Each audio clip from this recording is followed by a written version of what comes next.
नमस्कार छात्र। हिंदी ओक भारती कक्षा 12वीं अलंकार और अलंकार के भेद के संबंधी आज हम अध्ययन करेंगे। जो कृति पत्रिका में कृति 5 के अंतर्गत निम्नलिखित काव्य पंक्तियों को पढ़कर या निम्नलिखित काव्य पंक्तियों में अलंकार पहचानकर उनके नाम लिखिए। इस तरह से कृति आ जाती है। कृति पत्रिका में अलंकार संबंधी 4 कृति दी जाएंगी और आपको केवल 2 लिखना आवश्यक है। कृति पत्रिका में अलंकार संबंधी 2 अंक निर्धारित किए गए हैं। तो सबसे पहले अलंकार किसे कहते हैं, अलंकार की परिभाषा तथा अलंकार का अर्थ यह हम देखेंगे। तो चलो छात्रों, अलंकार का अर्थ आभूषण, गहने, सजावट आदि को अलंकार कहते हैं। सुंदर वस्त्र, आभूषण जैसे मानव शरीर की शोभा बढ़ाते हैं, वैसे ही काव्य में अलंकार काव्य की शोभा बढ़ाते हैं। जिस तरह से सुंदर वस्त्र, आभूषण गहनों से मानव शरीर की शोभा बढ़ाते हैं, वैसे ही काव्य में अलंकार काव्य की शोभा बढ़ाते हैं। अलंकार के भेद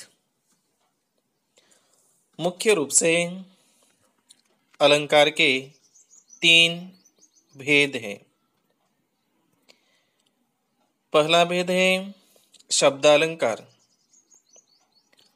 दूसरा है अर्थालंकार और तीसरा है उभयालंकार। यह अलंकार के 3 भेद माने जाते हैं। हमें कक्षा 12वीं में जो अलंकार के भेद है, शब्दालंकार, अर्थालंकार और उभयालंकार, इनमें से केवल अर्थालंकार का ही अध्ययन करना है। तो चलो अर्थालंकार की परिभाषा हम देखेंगे। अर्थालंकार किसे कहते हैं? जब काव्य में सौंदर्य वृद्धि अर्थ से उत्पन्न होती है, तब अर्थालंकार कहते हैं। परिभाषा क्या कहती है? जब काव्य में सौंदर्य वृद्धि अर्थ से उत्पन्न होती है, तब अर्थालंकार कहते हैं।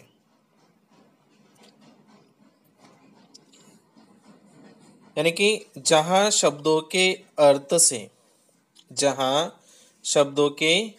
से चमत्कार स्पष्ट होता है, वहाँ अर्थालंकार माना जाता है। किस तरह से? जहाँ शब्दों के अर्थ से चमत्कार स्पष्ट होता है, वहाँ अर्थालंकार माना जाता है। अर्थालंकार के भेद है। अर्थालंकार के 5 भेद माने जाते हैं। पहला अर्थालंकार का भेद है रूपक अलंकार, दूसरा है उपमा अलंकार,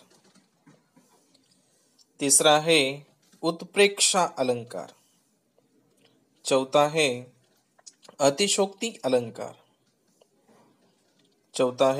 अतिशोक्ति अलंकार और 5वां है दृष्टांत अलंकार। इन 5 अलंकारों का यानी कि अर्थालंकार के भेद के अंतर्गत रूपक अलंकार, उपमा अलंकार, उत्प्रेक्षा अलंकार, अतिशोक्ति अलंकार, दृष्टांत अलंकार का हमें अध्ययन करना है। तो सबसे पहले रूपक अलंकार किसे कहते हैं इसकी परिभाषा देखेंगे। जहां उपमेय पर उपमान का जहां उपमेय पर उपमान का आरोप होता है वहां रूपक अलंकार होता है। उपमेय यानी कि उपमा यानी कि तुलना करना। जहां उपमेय पर उपमान का आरोप होता है वहां रूपक अलंकार होता है। अर्थात एक वस्तु के साथ दूसरी वस्तु को इस प्रकार रखना कि दोनों अभिन्न जान पड़े, दोनों में कोई अंतर न दिखाई दे। परिभाषा फिर से दोहराएंगे। जहां उपमेय पर उपमान का आरोप होता है वहां रूपक अलंकार होता है। उपर्युक्त परिभाषा नीचे दिए गए पंक्तियों में अच्छी तरह से हम समझ पाएंगे। अर्थात एक वस्तु के साथ दूसरी वस्तु को इस प्रकार रखना कि दोनों अभिन्न जान पड़े। अभिन्न यानी कि एक ही जान पड़े, दोनों में कोई अंतर दिखाई न दे। उदाहरण, रूपक अलंकार का उदाहरण हम देखेंगे। चरण कमल बंदो हरि राही। चरण कमल बंदो हरि राही। यहाँ भगवान के चरणों में उपमेय चरण उपमेय में कमल यानी कि उपमान का आरोप यहाँ पर हुआ है, यानी कि दोनों ही अभिन्न हमें जान पड़ते हैं, जिसमें कोई अंतर हमें दिखाई नहीं देता है। जैसे कि चरण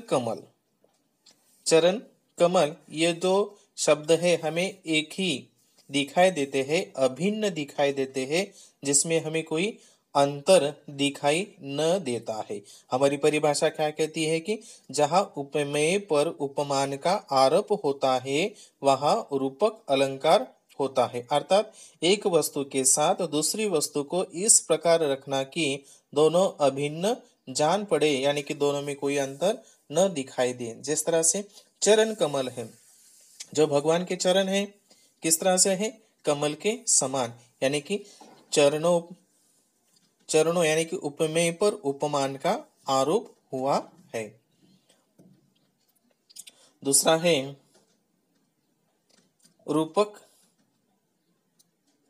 रूपक अलंकार हमने देखा। अब दूसरा है उपमा अलंकार। इसकी हम परिभाषा देखेंगे।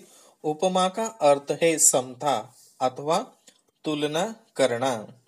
जहां एक वस्तु की तुलना दूसरी लोक प्रसिद्ध वस्तु से रूप, रंग, गुण, धर्म या आकार के आधार पर की जाती है वहां उपमा अलंकार होता है।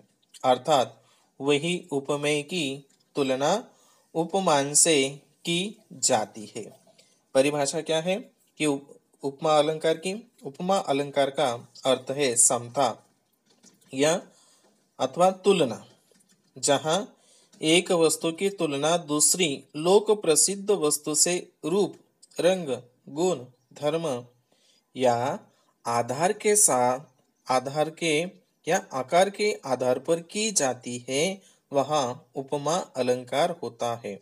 अर्थात वही उपमेय की तुलना उपमान से की जाती है। इसका उदाहरण हम देखेंगे उपमा अलंकार का। राधा वदन चंद सो सुंदर।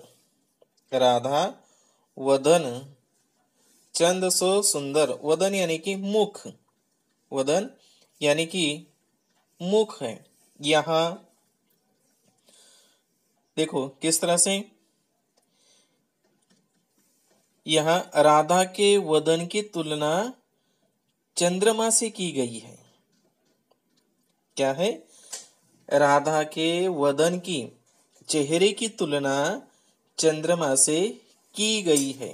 देखो किस तरह से तुलना, उपमा क्या है, जहां एक वस्तु की तुलना दूसरी लोक प्रसिद्ध वस्तु से रूप, रंग, गुण, धर्म या आकार के आधार पर की जाती है, वहां उपमा अलंकार होता है। जिस तरह से राधा वदन चंद सो सुंदर, इस वाक्य में राधा के वदन की तुलना चंद्रमा से की गई है।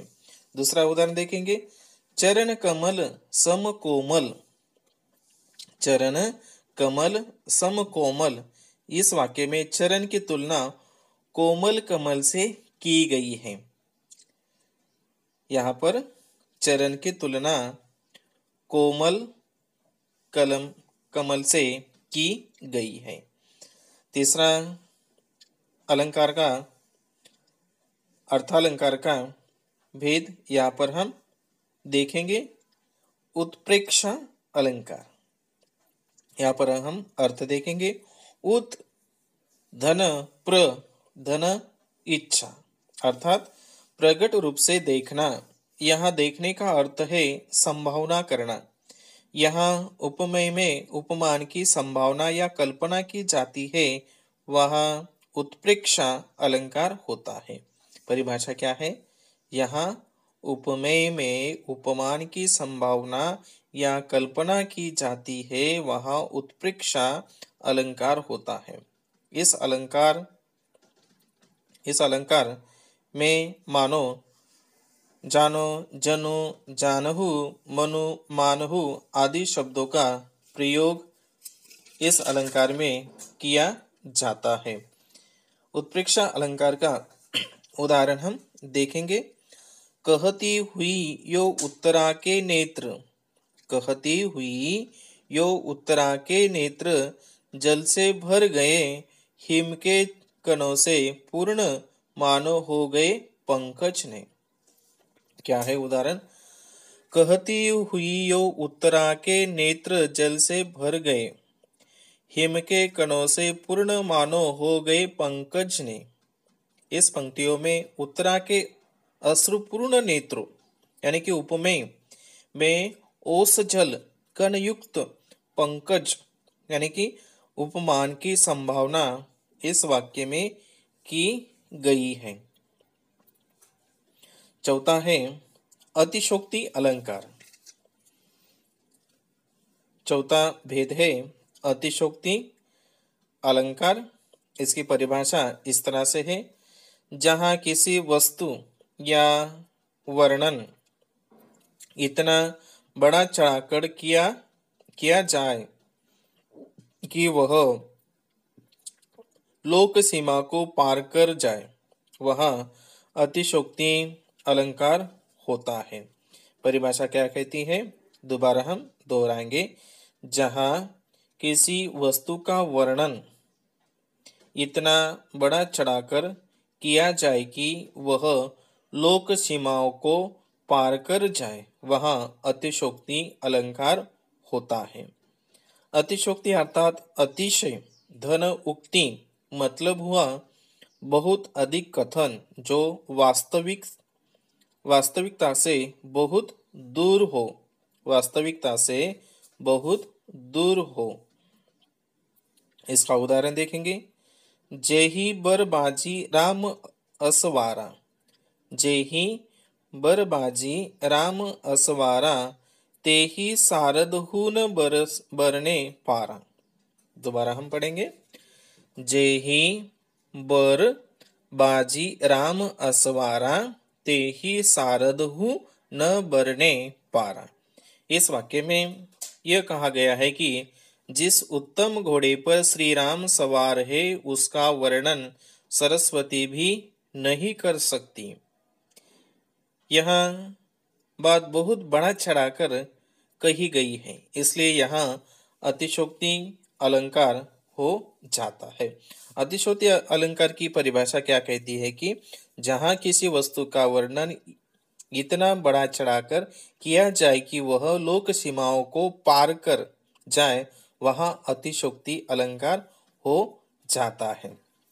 किस तरह से अतिशोक्ति अलंकार का यहाँ पर निर्माण होता है। जो ही बर बाजी राम असवारा, ते ही सारद हुन बरने पारा। इस वाक्य में घोड़े पर श्री राम सवार है, इसका वर्णन सरस्वती भी जी नहीं कर सकती। कितना बड़ा चढ़ाकर यहाँ पर वर्णन किया गया है, इसलिए यहाँ पर अतिशोक्ति अलंकार हो जाता है।